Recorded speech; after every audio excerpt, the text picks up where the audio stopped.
जय श्री श्याम। श्याम की कृपा धार्मिक यूट्यूब चैनल पर आप सभी का हार्दिक स्वागत है। आइए आज हम जानते हैं नवरात्र पर्व किस प्रकार मनाया जाना चाहिए। नवरात्रा का परिचय जानते हैं। बोलिए गजानंद महाराज की जय। अथ नवरात्र परिचय। कुल 4 नवरात्र एक साल में होते हैं।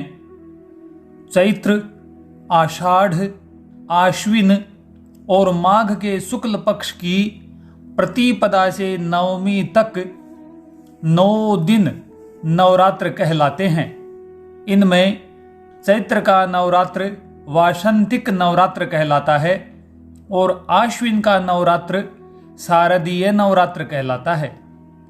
आषाढ़ एवं माघ शुक्ल नवमी तक गुप्त नवरात्र कहलाता है। इनमें आद्याशक्ति भगवती दुर्गा की विशेष आराधना की जाती है। प्रतिपदा से नवरात्र प्रारंभ होता है। अमावस्या युक्त प्रतिपदा एवं व्यधृति योग में मां भगवती का पूजन करना अच्छा नहीं माना गया है।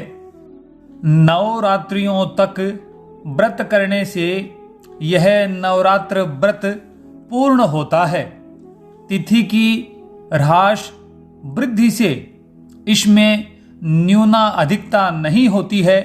तिथि चाहे कम हो जाए, तिथि की वृद्धि हो जाए, फिर भी नवरात्रि पर्यंत तक व्रत को करना आवश्यक है, तभी नवरात्र माने जाएंगे। प्रारंभ करते समय यदि चित्रा और वैधृति योग हो तो उनकी समाप्ति होने के बाद व्रत एवं पूजन प्रारंभ करना चाहिए। अतः यदि चित्रा वैधृति अधिक समय तक हो तो उसी दिन अभिजीत मुहूर्त, दिन के 8वें मुहूर्त यानी दोपहर के 1 घड़ी पहले से 1 घड़ी बाद तक के समय में आरंभ करना चाहिए। आरंभ में जब नवरात्र हम पूजन आरंभ करते हैं तो उसकी विधि क्या हो।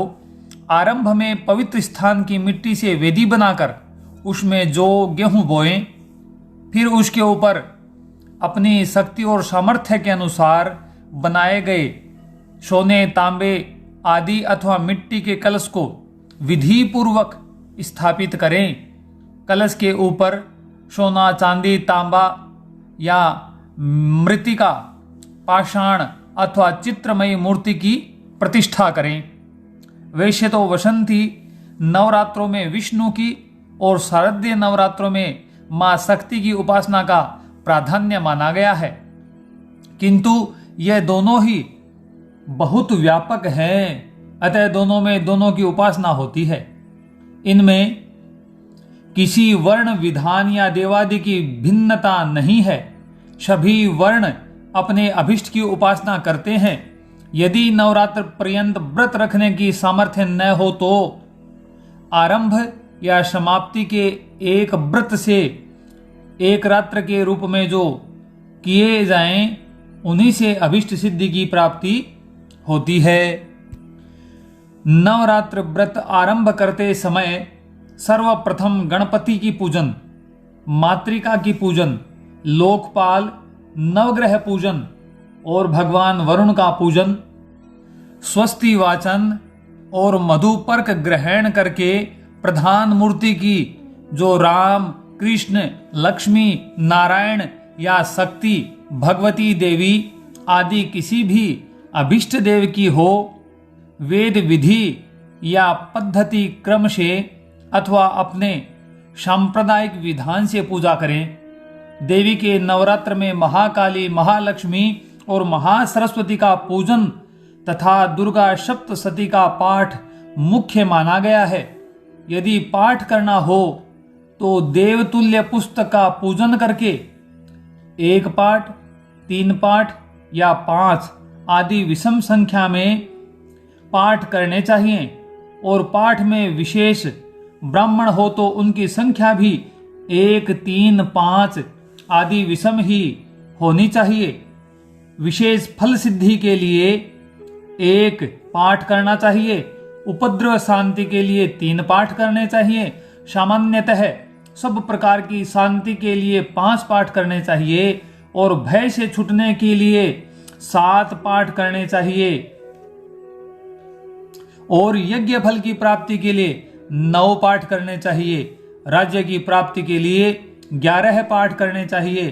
कार्य सिद्धि के लिए 12 पाठ, किसी को वश में करने के लिए 14 पाठ, सुख संपत्ति के लिए 15 पाठ, धन और पुत्र की प्राप्ति के लिए 16 पाठ, शत्रु और रोग राजा के भय से छूटने के लिए 17 पाठ, प्रिय की प्राप्ति के लिए 18 पाठ, बुरे ग्रहों के दोष की शांति के लिए 20 पाठ, बंधन से मुक्त होने के लिए 25 और मृत्यु के भय, व्यापक उपद्रव तथा देश को नाश आदि से बचाने के लिए और असाध्य वस्तु की सिद्धि एवं लोकोत्तर लाभ के लिए अधिकाश्य अधिकम फलम के अनुसार 100, 1000, 10,000 और लाख पाठ तक करने चाहिए। देवी व्रतों में कुमारी पूजन परम आवश्यक माना गया है।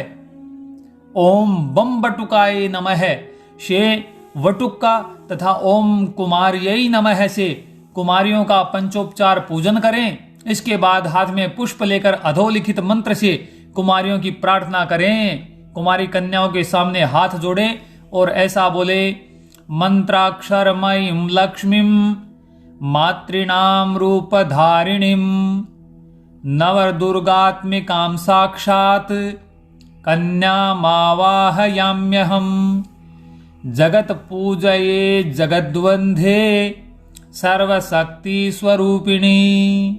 यदि सामर्थ्य हो तो नवरात्र पर्यंत और सामर्थ्य न हो तो समाप्ति के दिन कुमारी के चरण धोकर उसकी गंध अक्षत पुष्प आदि से पूजा करके मिष्ठान्न का भोजन कराना चाहिए।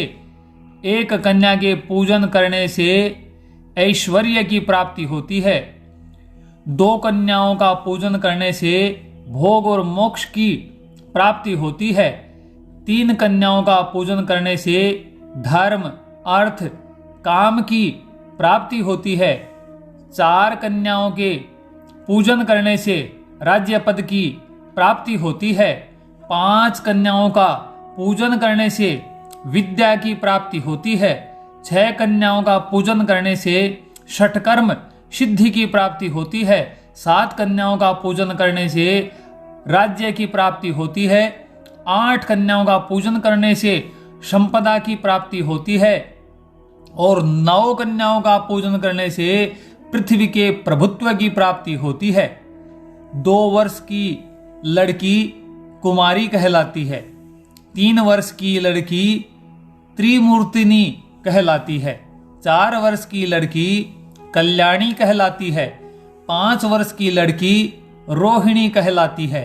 6 वर्ष की लड़की काली कहलाती है। 7 वर्ष की लड़की चंडिका कहलाती है। 8 वर्ष की लड़की शंभवी कहलाती है। 9 वर्ष की लड़की दुर्गा कहलाती है और 10 वर्ष की लड़की सुभद्रा स्वरूप कहलाती है। इससे अधिक उम्र की कन्या को कुमारी पूजा में नहीं सम्मिलित करना चाहिए। दुर्गा पूजा में प्रतिपदा को केश के संस्कार करने वाले द्रव्य आंवला और सुगंधित तेल आदि, द्वितीया को बाल बांधने के लिए रेशम की डोरी, तृतीया को सिंदूर और दर्पण, चतुर्थी को मधुपर्क, तिलक और नेत्रांजन, पंचमी को अंगराग और अलंकार तथा षष्ठी को फूल आदि अर्पण करें। सप्तमी को गृह मध्य पूजा, अष्टमी को उपवास पूर्वक पूजन, नवमी को महापूजा और कुमारी पूजा तथा दशमी को दशांश हवन ब्राह्मण भोजन करावें। उसके बाद नवरात्रि व्यतीत होने पर 10वें दिन विसर्जन करना चाहिए। विसर्जन से पूर्व भगवती दुर्गा का गंध, अक्षत, पुष्प, धूप, दीप नैवेद्य से उत्तर पूजन करना चाहिए और उसके बाद हाथ जोड़कर भगवती से प्रार्थना करें और ऐसा बोले, रूपम देहि यशो देहि भाग्यम भगवती देहि मे, पुत्रान देहि धनम देहि सर्वान कामाश्च देहि मे। महिषघनी महामाये चामुंडे मुंडमालिनी, आयु आरोग्य ऐश्वर्यम देहि देवी नमोस्तुते। इस प्रकार प्रार्थना करने के बाद हाथ में अक्षत एवं पुष्प लेकर भगवती का निम्न मंत्र बोलते हुए विसर्जन करना चाहिए। ऐसा बोले, गच्छ गच्छ सुरय श्रेष्ठी, स्वस्थानम परमेश्वरी, पूजा आराधन काले च पुनरागमनाय च। ऐसा बोलकर मां भगवती का विसर्जन करें। स्थापित कलश के जल से अभिषेक करें तथा उस पर चढ़े हुए श्रीफल को फोड़कर उसके पानी को यवंकुर पर छिड़कें एवं नारियल के प्रसाद को सभी में वितरित कर देना चाहिए। बोलिए जगदम्बे मात की जय।